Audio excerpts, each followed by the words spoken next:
அதே போன்று சையதுனா ஹதரத் அலி இப்னு அபி தாலிப் ரலியல்லாஹு அன்ஹு அவர்களுடைய வாழ்க்கையில் பார்க்கின்றோம்.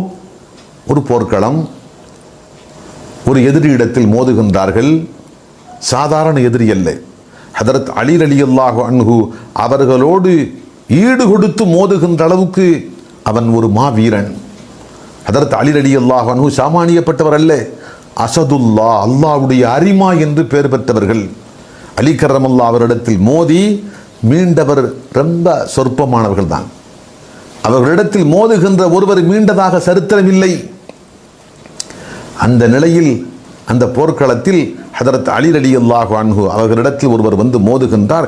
நீண்ட நேரம் இருவருக்கு மத்தியில் கடுமையான போராட்டம் நடக்கிறது. கடுமையான போராட்டம். கடைசியாக ஒரு நேரம் வந்தது. ஹதரத் அலி ரலியல்லாஹு அன்ஹு அவருடைய தாக்குதலை தாங்கிக் கொள்ள முடியாமல் அந்த வீரன் கீழே சாய்கின்றான். ஹதரத் அலி ரலியல்லாஹு அன்ஹு அவனை படுக்க வைத்து அவனுடைய நெஞ்சிலே ஏறி அமர்கின்றார்கள். அமர்ந்து தன்னுடைய இடையில் இருந்து குறுவாளை எடுத்தார்கள். எதற்காக வேண்டி? அந்த காலத்து பழக்கம், மாவீரர்கள் கொல்லப்பட்டு விட்டால், போர்க்களத்தில் சாய்க்கப்பட்டு விட்டால் அவர்கள் தலையை மட்டும் தனியாக துண்டித்து எடுத்துக்கொண்டு வந்து எதிரணி படையின் தளபதிக்கு முன்பாக அடுக்கி வைப்பார்கள். அவர் பார்வையிடுவார். இன்று நடைபெற்ற இந்த போரில் எதிரி படையில் இருந்து பெரும் பெரும் தளபதிகள் எத்தனை பேர் கொல்லப்பட்டார்கள், மாவீரர்கள் எத்தனை பேர் கொல்லப்பட்டார்கள் என்று தெரிந்து கொள்வதற்காக அதை பார்வையிடுவார். இது அன்றைய காலத்து பழக்கம். அந்த பழக்கத்தின் அடிப்படையில் கீழே சாய்த்து நெஞ்சின் மீது ஏறி அமர்ந்து விட்ட ஹதரத் அலி ரலியல்லாஹு அன்ஹு இடையில் இருந்து குறுவாளை எடுத்து அவன் கழுத்திலே 2 கையால் பிடித்து கழுத்திலே வைத்து அழுத்தி தலையை துண்டிக்கலாம் என்ற எண்ணத்தில் அழுத்த முற்படுகிறார்கள். அந்த நேரம் பார்த்து கீழே கீழே கிடந்த அந்த எதிரி தன்னுடைய வாயில் இருந்த உமிழ்நீர் எல்லாவற்றையும் ஒட்டுமொத்தமாக சேர்த்து தூ என்று துப்புகின்றான் அலி கர்ரமல்லாஹு அன்ஹு அவருடைய முகத்திலே. முகமெல்லாம் எதிரியால் துப்பப்பட்ட அந்த உமிழ்நீர், அந்த எச்சில் அப்படியே ஒட்டி கொண்டிருக்கிறது. அருவருப்படைகின்றார்கள். அடுத்து என்ன நடந்திருக்க வேண்டும்?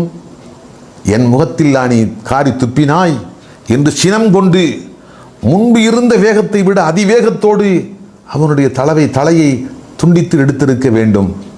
ஆனால் ஹதரத் அலி ரலியல்லாஹு அன்ஹு அவன் இப்படி துப்பிய அடுத்த வினாடி அவனை அப்படியே விட்டுவிட்டு அந்த இடத்தை விட்டு எழுந்து பின்வாங்கி செல்ல ஆரம்பித்தார்கள். அவனுக்கு பெரிய ஆச்சரியம்.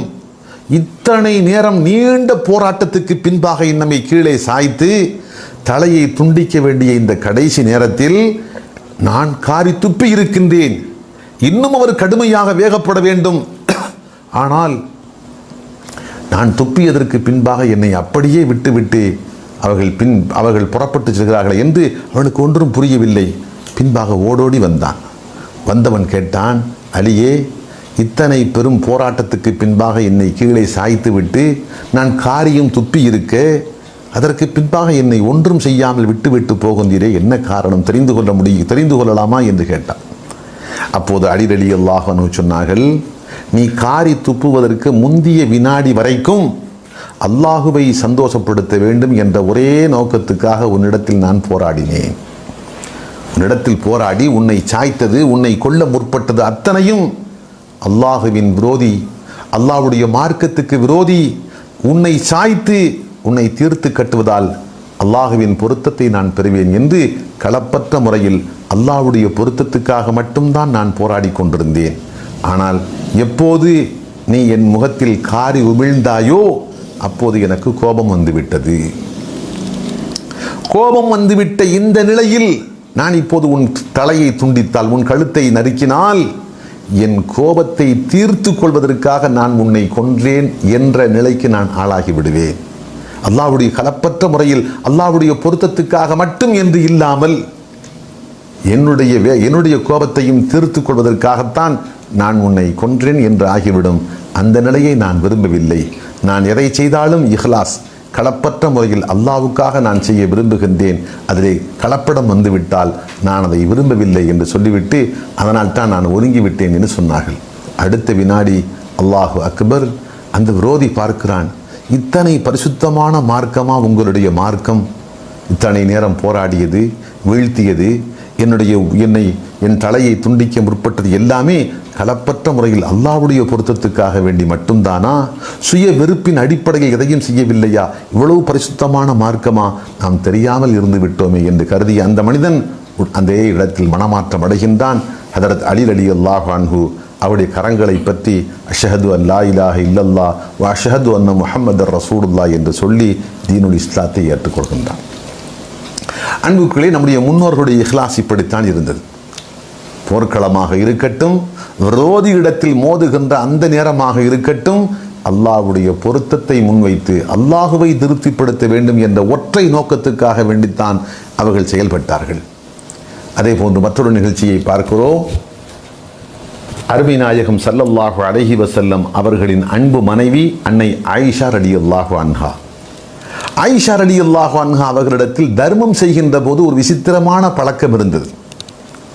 அவர்கள் நேரடியாக வீட்டிலே வந்து கேட்கின்ற ஏழைகளுக்கு தர்மம் கொடுத்தாலும் சரி, அல்லது தன்னுடைய பணிப்பெண்கள் மூலமாக தொலைதூரத்தில் இருக்கின்ற ஏழைகளுக்கு உணவையோ வேறு பொருளையோ காசு பணத்தையோ தர்மமாக கொடுத்து அனுப்பினாலும் சரி, விசித்திரமான ஒரு பழக்கத்தை கொண்டிருந்தார்கள். என்ன பழக்கம்?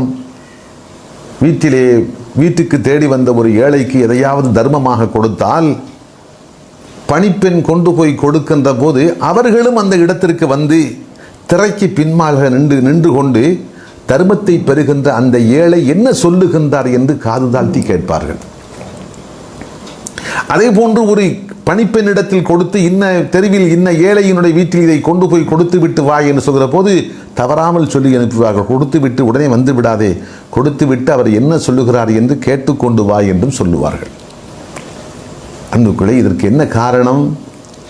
ஆம், ஆயிஷா ரலியல்லாஹு அன்ஹாவுடைய வாழ்க்கையில் பார்க்கிறோம். இப்படி கொடுத்ததற்கு பின் அவர்கள் திரைக்கு பின்பாக நின்று காது கொடுத்து கேட்கிறார்களே, அப்போது தர்மத்தை பெற்றுக்கொண்ட அவர் என்ன சொல்லுகின்றார் என்று உன்னிப்பாக கவனிப்பார்கள். தர்மத்தை பெற்றுக்கொண்டு தர்மம் கொடுத்த ஆயிஷா ரலியல்லாஹு அன்ஹா அவர்களுக்காக அல்லாஹ் இடத்தில் துஆ செய்கின்றார் என்றால் அந்த துஆவை அப்படியே கேட்பார். உதாரணமாக வைத்துக் கொள்ளுங்கள்.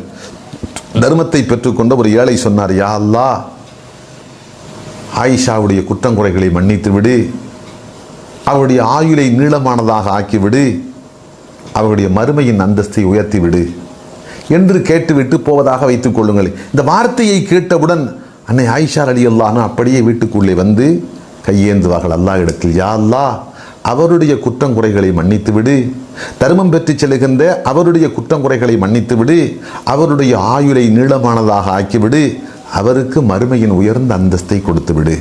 எந்த 3 வார்த்தைகளை கொண்டு தனக்காக அவர் துஆ செய்தாரோ அதே வார்த்தைகளை அப்படியே திரும்ப சொல்லி அவருக்காக துஆ செய்வார்கள். துஆ செய்து விட்டு சொல்வார்கள், யா அல்லாஹ், அவர் எனக்காக செய்த துஆவுக்கு பகரமாக நான் அவருக்கு செய்து விட்டேன். துஆவுக்கு துஆ பகரத்துக்கு பகரம் முடிந்து விட்டது. நான் செய்த தர்மம் அது உனக்காக. அவருடைய துஆவுக்காக வேண்டி நான் தர்மம் செய்யவில்லை, அல்லாஹ் உன்னுடைய திருப்பொருத்தத்துக்காக நான் தர்மம் செய்தேன்.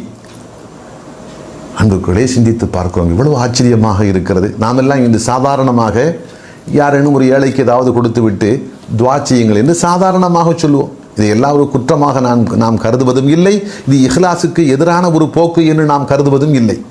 அதனால் தான் சாதாரணமாக ஒரு ஏழை இடத்தில் தர்மம் கொடுத்து விட்டு அவர் நாம் கொடுத்து அதற்கு நன்றி பெருக்கோடு பார்த்தால் இதெல்லாம் ஒன்று பெரிய விஷயம் இல்லை, அல்லாஹ் இடத்தில் துஆ செய்யுங்கள், போய் வாருங்கள் என்று சாதாரணமாக சொல்லி அனுப்புகின்றோம். ஆனால் சஹாபாக்களுடைய மனநிலை எந்த அளவுக்கு உயர்ந்த தரத்தில் இஹ்லாஸில் இருந்தது என்று சொன்னால், எனக்காக தர்மம் பெற்ற ஒருவர் துஆ செய்வதை கூட நான் விரும்பவில்லை, துஆ கூட என் தர்மத்துக்கு பகரமாக ஆகிவிடுமோ என்று நான் அஞ்சுகிறேன். அல்லாஹ்வுக்காக நான் இந்த தர்மத்தை செய்திருக்கின்றேன், அல்லாஹ் எனக்கு கூலி கொடுத்தால் போதும், தர்மத்தை பெற்றவர் எனக்காக செய்கின்ற துஆ எனக்கு கூலியாக ஆகிவிடக் கூடாது என்று அது இஹ்லாஸுக்கு மாற்றமாக ஆகிவிடுமோ என்று அஞ்சினார்கள்.